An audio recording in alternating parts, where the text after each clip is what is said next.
स्वीकार करिया और इस आश्रम की आशीर्वाद दिया मां कि साड़ा ये आश्रम जेड़ा अगे बदे फले जेड़े इतने नौजवान सेवा करा देना सेवादार मां तंदुरुस्त रहन और जिन्नी संगत ने इत्थे योगदान दिता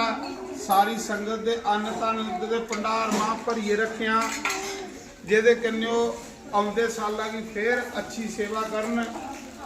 ते हर साल अस जग करने मां तेरे नां दा।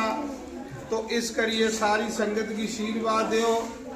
कि अस तंदुरुस्त रोचे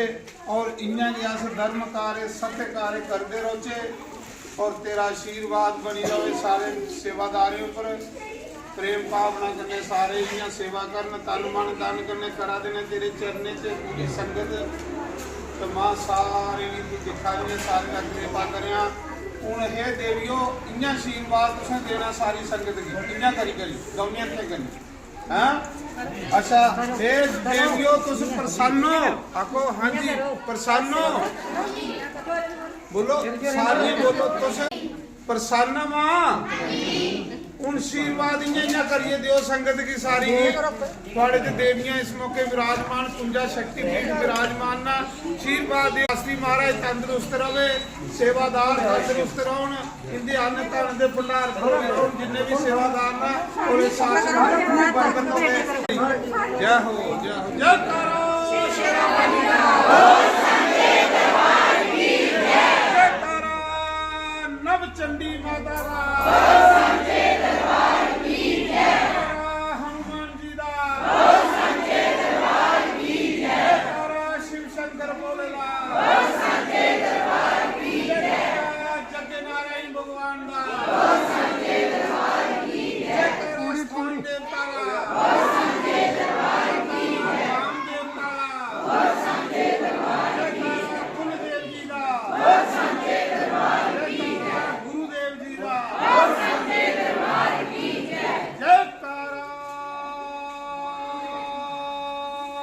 वैष्णो देवी दा